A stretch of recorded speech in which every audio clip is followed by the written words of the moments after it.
नमस्कार दोस्तों, मैं विवेक एक बार फिर से अपने YouTube channel stock trading technique पर आपका हार्दिक स्वागत करता हूं। दोस्तों, उम्मीद करता हूं कि आप मेरी वीडियोस को देख रहे होंगे और रिजल्ट्स, जैसा मैं हमेशा कहता हूं, कि बहुत अच्छे आपको मिल रहे होंगे। फ्राइडे का सेशन कैसा रहा, उससे रिलेटेड मेरी पिछली वीडियो थी, आप उसको कंपेयर कीजिएगा। और जिसमें मैंने निफ्टी के बारे में कहा था कि मैं 100% श्योर हूँ कि निफ्टी एक बार 11,530 को टच करेगी, जबकि उस दिन की क्लोजिंग तकरीबन वहां से 150 पॉइंट ऊपर की थी। अब मेरी पिछली वीडियो को आप देख सकते हैं। अब मंडे के लिए 2 नवंबर नई सीरीज शुरू हो चुकी है, आप सब जानते हैं। उसके लिए निफ्टी में क्या पॉसिबिलिटीज बनती हैं, चलिए एक बार उसको देखते हैं। निफ्टी में जैसे मैंने आपसे पहले भी बताया था कि हम तेजी तब पकड़ेंगे जब 11,810 को क्रॉस करेंगे, जो प्राइस बनता है तकरीबन 2 तारीख के लिए। नेचुरली बात है कि उससे पहले का जो प्राइस था वो 820 के आसपास का था, लेकिन अब जो ऊपर हमें अपनी पोजीशन एग्रेसिव पॉजिटिव साइड पर बनानी होगी, वो प्राइस होगा 11,810 के ऊपर की क्लोजिंग। उससे नीचे जब तक है तब तक हम ज्यादा बाइंग साइड पर नहीं बैठना। किसी भी राइज के ऊपर आप शॉर्ट पोजीशन क्रिएट कर सकते हैं। जैसे आज की क्लोजिंग भी मिली हमें तकरीबन 11,638 के आसपास की। मैं फ्यूचर्स की बात कर रहा हूँ, फ्यूचर जो लास्ट क्लोज हुआ है, क्योंकि ये 24 आवर ट्रेड करता है। तो अब यहां से क्या पॉसिबिलिटी बनती है, देखिए ऊपर 11,770 का स्टॉप लॉस लेके अगर हम मंडे को जो क्लोजिंग आई है 11,640 की, उसके नीचे अगर ओपन होते हैं, नीचे चाहे हम ₹1 ओपन हो, लेकिन कंडीशन ये है कि नीचे ओपन होना है और तकरीबन 15 से 20 मिनट प्राइस 11,640 के नीचे बना रहे, तो हम शॉर्ट पोजीशन क्रिएट कर सकते हैं। स्टॉप लॉस थोड़ा बड़ा होगा क्योंकि वॉलेटिलिटी बहुत ज़्यादा है, तो उस केस में हम 11,540 का टारगेट अचीव करेंगे फिर से, जैसी संभावनाएं बन रही हैं। और अगर हमें 11,530 के नीचे की क्लोजिंग मिल गई तो हम बहुत बेरिश हो जाएंगे। उस केस में हम फर्दर 11,375 तक गिर सकते हैं। तो ट्रेंड नेगेटिव है, मैं उसका आपको इंडिकेशन भी दिखा देता हूं। देखिए MACD ने हमें बेरिश क्रॉसओवर दिया हुआ है, और अगर ADX DMI के साथ देखें तो उसमें भी बेरिश क्रॉसओवर है, तो इसलिए बाइंग तो बिल्कुल नहीं करनी। स्ट्रेटजी मैंने आपके साथ डिस्कस कर ली है, और हमेशा कोशिश करिएगा कि अपनी पोजीशन को नेकेड ओपन लेके मत जाइए। US में इलेक्शंस भी हैं, तो इंडेक्स के अंदर अच्छी बड़ी मूवमेंट देखी जा सकती है। आप विद हैजिंग अगर आप बाय कर रहे हो, लॉट बाय कर रहे हैं फ्यूचर्स का, तो उसके साथ पुट भी बाय करके चलिए। और अगर आप लॉट सेल कर रहे हैं तो कॉल बाय करके चलिए। विद हैजिंग मिनिमम रिस्क के साथ मैक्सिमम रिवार्ड की स्ट्रेटजी पे काम करिए। आप देखिए 90 to 95 टाइम्स आप अच्छा पैसा कमा के निकलेंगे। तो चलिए अब मैं बात कर लेता हूं बैंक निफ्टी के ऊपर। बैंक निफ्टी हमें क्या दिखाती है, देखिए बैंक निफ्टी अभी फिर आज रेंज बाउंड है। जो इसकी क्लोजिंग बहुत 24,150 एक इसके लिए ऐसी रेजिस्टेंस है जिसके ऊपर पिछले 3 दिन से कोशिश कर रही है, लेकिन उसके ऊपर क्रॉस नहीं हो पा रही। क्लोजिंग हमें नहीं मिल रही, क्लोजिंग हमेशा उसके नीचे आ रही है। तो जो क्लोजिंग हमें मिली है 23,950 के आसपास की, हाई गए हम ऊपर 24,250 के आसपास गए, लेकिन वहां से एक बड़ा प्रेशर देखने को मिला। लेकिन एक बहुत अच्छी बात ये रही कि इसने जो नीचे की सपोर्ट थी 28,800 की, उसको होल्ड कर लिया। अब मंडे में अगर किसी भी कारण से 23,000 आप 750 मान लीजिए, 750 के नीचे प्राइस निकलता है और ट्रेड होना शुरू होता है, तो आप 100 से 150 पॉइंट का स्टॉप लॉस लेके शॉर्ट कर सकते हैं 23,150 के टारगेट के लिए। और ये आपको हार्डली 2 आवर्स के अंदर 500 टू 600 पॉइंट्स का फॉल देखने को मिल सकता है। लेकिन उसके ऑपोजिट अगर हमें 24,200 के ऊपर की क्लोजिंग मिल जाती है तो गलती से भी बैंक निफ्टी को शॉर्ट मत कर दीजिएगा, वहां से जर्नी 25,000 की हो सकती है। ट्रेंड अभी नेगेटिव नहीं हुआ बैंक निफ्टी में, कॉन्शियस होके ट्रेड लीजिएगा। हाँ, ट्रेंड अगर मार्केट में थोड़ी करेक्शन दिखती है तो बैंक निफ्टी भी उसके साथ पार्टिसिपेट करेगी। तो मेरा अपना पर्सनल ओपिनियन ये है कि हम बैंक निफ्टी में 1,000 पॉइंट के अंदर कंसोलिडेट कर रहे हैं और पॉसिबिलिटी बन रही है कि हम नीचे की तरफ ब्रेक डाउन दें। तो अपसाइड की यहां से मूव फिलहाल मुझे कम दिखती है, नीचे की मूव 23,000 की पहले दिखती है और मैं इसमें 85% श्योर हूं कि हमें नीचे की मूव पहले मिलेगी। तो अब मैं बात करता हूं निफ्टी के जो दिग्गज शेयर है रिलायंस।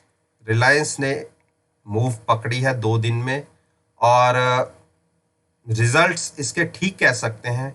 मार्केट की जितनी उम्मीद थी कि इतने इसमें इसके प्रॉफिट्स में इतनी गिरावट आएगी, उससे कम गिरावट दिखी है। इतने अच्छे भी नहीं तो लेकिन इतने बुरे भी रिजल्ट्स नहीं है, अच्छे रिजल्ट कह सकते हैं।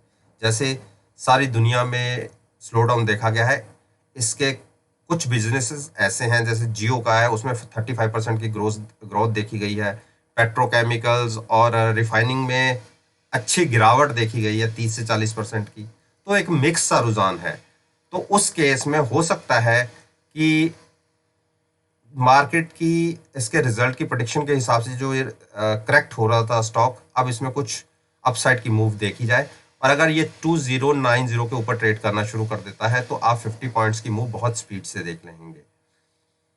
जिसको बाय करना है वो 2085 के अबव बाय करे, उस केस में 2140 का टारगेट होगा। लेकिन जिसने शॉर्ट साइड में बैठना है वो अभी वेट करे। शॉर्ट साइड में अभी कोई गुंजाइश नहीं बनती। देखिए ट्रेंड वीक है लेकिन आरएसआई ओवरसोल्ड होने की वजह से एक बाउंस देखा जा रहा है और हो सकता है कि ये 2140 तक कंटिन्यू हो जाए, तो इसलिए शॉर्ट की पोजीशन अभी मत बनाइए। अब मैं बात करता हूँ बैंक निफ्टी का जो दिग्गज शेयर है एचडीएफसी बैंक। एचडीएफसी बैंक जब तक 1210 के नीचे है तब तक बाइंग नहीं करनी। हाँ, आप 1210 का स्टॉप लॉस लेके शॉर्ट कर सकते हैं और मेरे को उम्मीद है कि हम एक बार इस स्टॉक के अंदर 1150 तक गिर सकते हैं। ट्रेंड वीक है, बियरिश क्रॉसओवर मिला हुआ है, तो आप बिल्कुल शॉर्ट में पोजीशन बना के चल सकते हैं, बाइंग अवॉइड कीजिए। इंडस बैंक हमें क्या इंडिकेशन दे रहा है? इंडस बैंक ने एक सपोर्ट है 588 की, उसको फिर से आज होल्ड किया है और अगर आप शॉर्ट में पोजीशन लेना चाहते हैं, देखिए बियरिश क्रॉसओवर मिला हुआ है हमें, लेकिन बियरिश क्रॉसओवर मिलने के बावजूद भी इस स्टॉक ने ज़्यादा नेगेटिव साइड पे रिएक्ट नहीं किया, तो कॉन्शियस होकर ट्रेड बनता है। आप 605 के स्टॉप लॉस के साथ अगर जहां हम क्लोज हुए हैं उसके नीचे ओपन हो जाते हैं तो आप शॉर्ट में पोजीशन बना सकते हैं। टारगेट होगा 518 का, अच्छा बड़ा नीचे का टारगेट है। अगर इसमें थोड़ी सेलिंग देखी जाती है तो बाइंग अभी बिल्कुल अवॉइड कीजिए। बाइंग करेंगे हम 615 के ऊपर जाके। एचडीएफसी, देखिए एचडीएफसी में मेरी बहुत अच्छी स्ट्रेटेजी ने काम किया। मैंने 2050 की कॉल बाय करके लॉट सेल किया था जिसमें मुझे अच्छे पैसे बने हैं और ये पोजीशन मैं अभी भी कैरी कर रहा हूं। मैं इस पोजीशन को 1890 तक कैरी करूंगा। पॉसिबिलिटी है कि हम मंडे को ये प्राइस देख लें, तो मिनिमम रिस्क लिया था मैंने और मैक्सिमम मुझे रिवॉर्ड मिल रहा है। और ये पोजीशन मैंने पिछली एक्सपायरी से नेक्स्ट एक्सपायरी में शिफ्ट की है।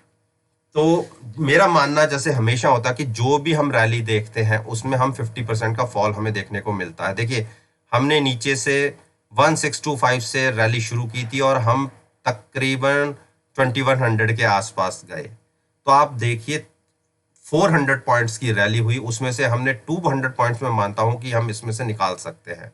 तो तकरीबन आप देखिए 200 पॉइंट्स तकरीबन 1900 के आसपास आते हैं, तो मैं यहाँ के आसपास या और मुझे 10-15 पॉइंट नीचे की तरफ एक मूव मिलेगी तो मैं एग्जिट हो जाऊंगा अपनी पोजीशन से अच्छे बढ़िया प्रॉफिट के साथ। तो इस स्ट्रेटजी में मैं अभी भी कायम हूं, क्योंकि अब प्राइस नीचे गिर चुका है।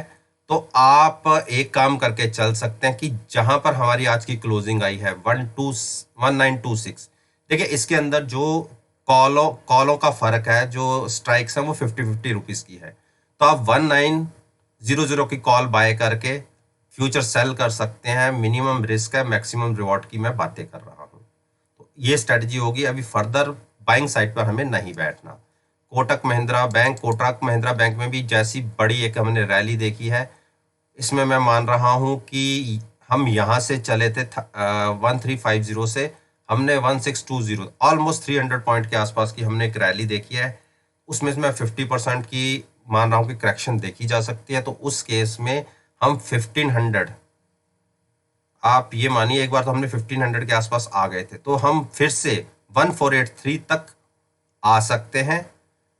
और हो सकता है कि हम मंडे को ही ये काम पूरा कर दें। तो जहां हमने क्लोजिंग दी है, अगर प्राइस इसके नीचे ओपन होता है तो बिल्कुल आप 1560 के स्टॉप लॉस के साथ शॉर्ट कर सकते हैं। टारगेट होगा 1485 का।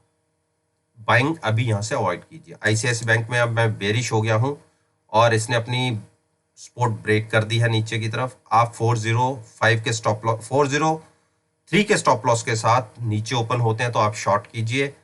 386 का टारगेट होगा। 386 भी नहीं रुके तो 377 तक हम गिर सकते हैं। तो शॉर्ट में इसमें हमें 95% तक पैसा बन सकता है। 5% हो सकता है कि किसी कारणवश कोई मूव दिख जाए, लेकिन लगता नहीं। हमें इसमें नीचे की तरफ पैसा जल्दी बनता दिखेगा। एक्सिस बैंक अपनी 2 मूविंग एवरेज के बीच में क्लोज हुआ है। 483 इसकी स्ट्रॉन्ग सपोर्ट है। 483 के अगर नीचे प्राइस गया तो एक बड़ा बेरिश साइड पर ये अपनी मूव दिखाएगा। उस केस में 465 और 416 के प्राइसेस आपको देखने को मिल जाएंगे। देखिए, अगर छोटा सा रिस्क लेके अगर आपने ट्रेड लेना है तो आप शॉर्ट साइड पर लीजिए। स्टॉप लॉस में आपको बहुत छोटा सा बताता हूं, 495 का। अगर प्राइस 490 के आसपास ओपन हो तो 5 रुपए के स्टॉप लॉस लेके आप शॉर्ट कर सकते हैं 483 के टारगेट के लिए। और 483 अगर ब्रेक करके नीचे ट्रेड करना शुरू करते हैं तो अपनी पोजीशन से एग्जिट मत होइएगा, और फर्दर फॉल 465 तक का देखने को मिल सकता है। बाइंग बिल्कुल अवॉइड कीजिए। बाइंग अभी स्ट्रेंथ स्टॉक के अंदर नहीं दिख रही।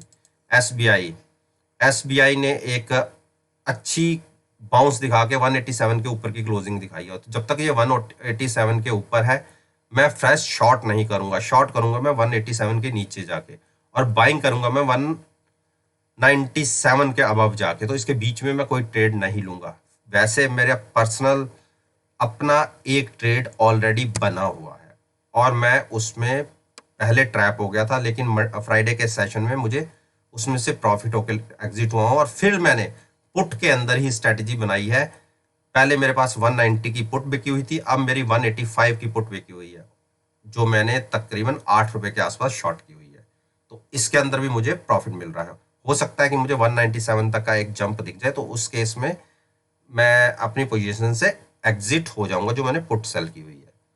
तो दोस्तों, ये वो स्टॉक्स थे या इंडेक्स थे जिनके ऊपर मैं रोज अपना ओपिनियन आपके साथ शेयर करता हूं, और कहता हूं कि नेक्स्ट ट्रेडिंग सेशन में आप मेरी वीडियो को, मेरे टारगेट्स को, मेरी रेजिस्टेंस को, जो मैंने इन स्टॉक्स के अंदर आपके साथ डिस्कस की है, उसको एक बार जरूर देखिए और कंपेयर कीजिएगा कि मैंने एक दिन पहले आपके साथ क्या बात की थी।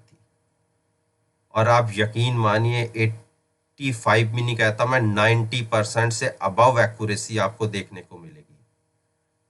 अगर आपको वीडियो अच्छी लगी हो तो आप लाइक कीजिए, शेयर कीजिए, और मेरे YouTube चैनल को सब्सक्राइब करना मत भूलिएगा।